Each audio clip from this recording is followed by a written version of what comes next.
तो दोस्तों आज हम लोग बात करने वाले हैं इस साल की सबसे बड़ी आईपीओ यानी मेगा आईपीओ टाटा कैपिटल के बारे में। जी हाँ दोस्तों, ये जो आईपीओ है वो 6 से 8 अक्टूबर के बीच में ओपन रहेगा एंड फिलहाल अभी इस आईपीओ का मार्केट में बहुत ही ज्यादा हाइप बना हुआ है। इसलिए आज के इस वीडियो में हम लोग बात करेंगे इस आईपीओ के कंप्लीट डिटेल के बारे में एंड जानेंगे कि क्या हमें इस आईपीओ में अप्लाई करनी चाहिए या फिर नहीं करनी चाहिए। अप्लाई करनी चाहिए तो लिस्टिंग गेंस के हिसाब से अप्लाई करनी चाहिए या फिर लॉन्ग टर्म का व्यू लेके हमें इस आईपीओ में अप्लाई करनी चाहिए। तो आप दोस्तों बस इस वीडियो के अंत तक बने रहें ताकि ओवरऑल इस आईपीओ में आपको क्या करनी चाहिए उसका एक बेटर पिक्चर मिल सके। तो फिर चलिए बिना आपका समय गंवाए सीधा वीडियो में आगे बढ़ते हैं। लेकिन उससे पहले दोस्तों अगर आप इस चैनल पर नए हैं तो कृपया चैनल सब्सक्राइब कर इस वीडियो को एक लाइक जरूर दीजिए। अब चलिए आगे बढ़ते हैं और सबसे पहले बात कर लेते हैं इस कंपनी के बिजनेस के बारे में कि आखिर ये कंपनी काम क्या करती है, इस कंपनी का मेन रेवेन्यू सोर्स क्या है।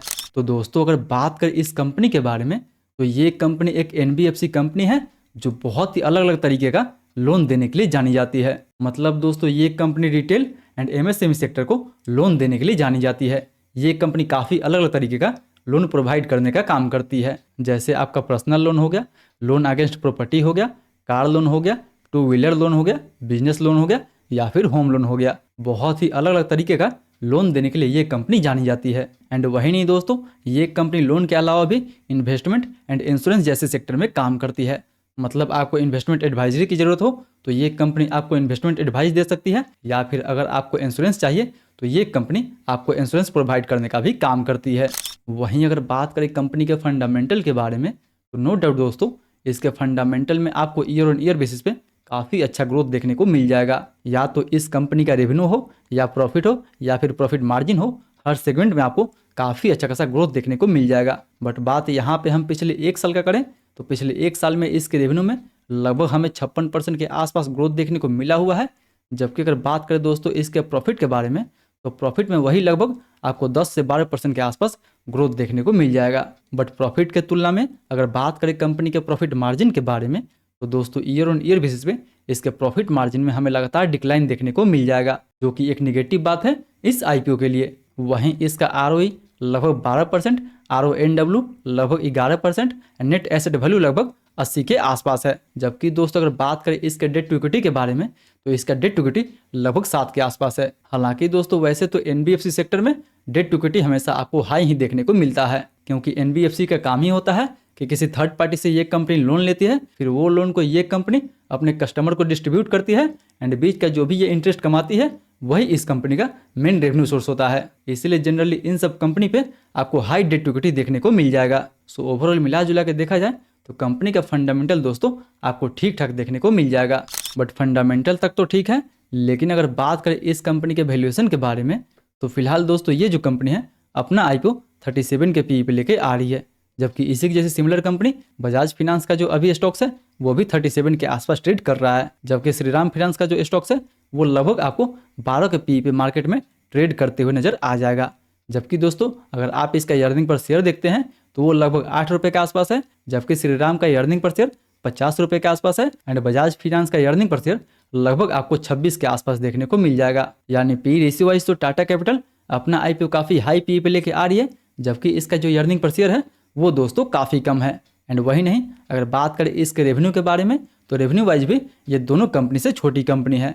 वो या तो बजाज फाइनेंस हो गया या फिर श्रीराम फाइनेंस हो गया। यानी इन दोनों कंपनी से छोटे होने के बावजूद भी ये कंपनी अपना आईपीओ हाई वैल्यूएशन पे लेके आ रही है। इसलिए लगातार इसके ग्रे मार्केट में हमें गिरावट देखने को मिल रहा है। यानी फंडामेंटल वाइज तो ये कंपनी सही है, बट वैल्यूएशन वाइज ये कंपनी अपना आईपीओ काफ़ी हाई वैल्यूएशन पे लेके आ रही है।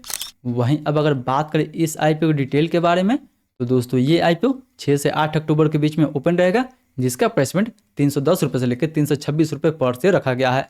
बात करें आईपीओ टोटल इशू साइज के बारे में तो इसका टोटल इशू साइज 15,511 करोड़ के आसपास होने वाला है, जिसमें से 6,846 करोड़ के आसपास फ्रेश इशू रहेगा एंड 8,665 करोड़ का ऑफर सेल रहने वाला है। यानी इस आईपीओ से ये कंपनी कुछ फ्रेश इशू भी रेज करने वाली है एंड कुछ ऑफर सेल भी रेज करने वाली है। वहीं 10 रुपये के फेस वैल्यू पे मिनिमम हम इसमें 1 लॉट अप्लाई कर सकते हैं। 1 लॉट में हमें 46 शेयर मिलेगा, जिसके लिए हमें 14,996 रुपये तक इन्वेस्ट करना होगा। वहीं बात करें दोस्तों इस आईपीओ में कोटा के बारे में तो रिटेल के लिए इस आईपीओ में 35% का कोटा दिया गया है। जी हाँ दोस्तों, देखा जाए तो आईपीओ का टोटल इशू साइज 15,511 करोड़ के आसपास होने वाला है, जिसमें से 5,431 करोड़ का जो फंड होगा वो केवल रिटेल के लिए रिजर्व रखा जाएगा। इसलिए इस आईपीओ में रिटेल का जो अलॉटमेंट चांस रहने वाला है वो काफ़ी हाई रहने वाला है। मतलब देखा जाए तो ऑलमोस्ट हर किसी को इस आईपीओ का अलॉटमेंट मिलने वाला है रिटेल कोटा में। वहीं ये आईपीओ 6 से 8 अक्टूबर के बीच में ओपन रहेगा, जिसका अलॉटमेंट आपको 9 अक्टूबर लिंक्डइन टाइम के साइट पर देखने को मिल जाएगा। वहीं अगर आपको अलॉटमेंट नहीं मिलता है तो 10 अक्टूबर को इस आईपीओ का आपको रिफंड भी देखने को मिल जाएगा। एंड अगर आपको अलॉटमेंट मिल जाता है तो 10 अक्टूबर को ही इसका शेयर आपके डीमेट अकाउंट में क्रेडिट कर दिया जाएगा। बात वहीं दोस्तों करें इस आईपीओ की लिस्टिंग के बारे में तो 13 अक्टूबर को इस आईपीओ का लिस्टिंग भी आपको देखने को मिल जाएगा।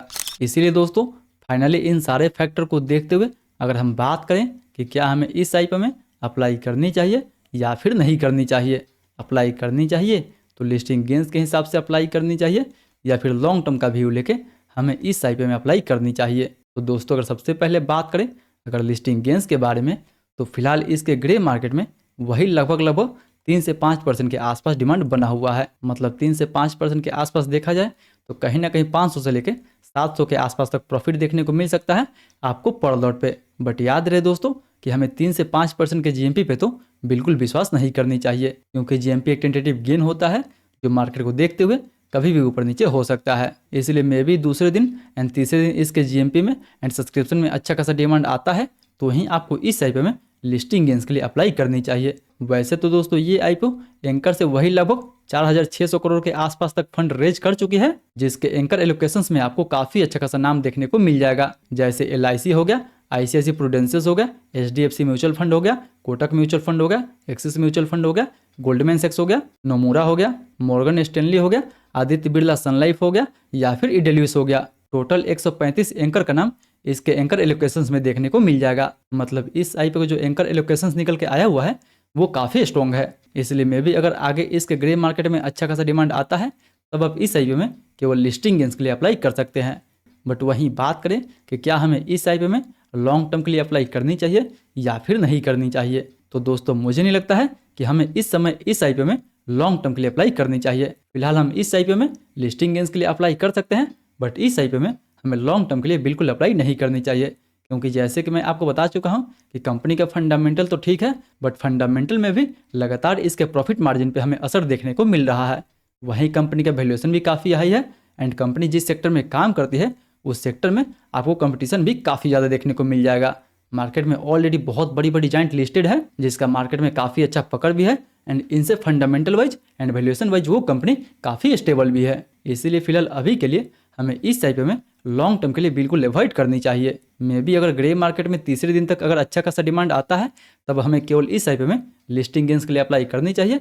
लॉन्ग टर्म के लिए अभी हमें बिल्कुल अवॉइड करनी चाहिए। मे भी अगर आगे चल के इसके भी शेयर प्राइस में हमें HDB फाइनेंशियल जैसे गिरावट देखने को मिल सकता है तो हम उस समय इस आईपीओ में लॉन्ग टर्म के लिए जा सकते हैं।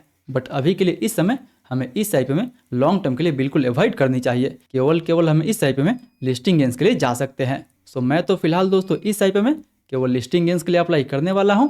बाकी बात आपका क्या ओपिनियन है, आप इस आईपीओ में लिस्टिंग गेंस के लिए अप्लाई करने वाले हैं, मीडियम टर्म के लिए अप्लाई करने वाले हैं या फिर लॉन्ग टर्म के लिए अप्लाई करने वाले हैं, वो भी हमें नीचे कमेंट करके जरूर बताएं। फिर आज के लिए बस इतना ही, मिलते हैं अगले वीडियो में। तब तक अभी वीवर्क का आईपीओ खुला हुआ है, इस वीडियो पर टाइप करके वीवर्क आईपीओ का फुल रिव्यू भी देखना ना भूलें।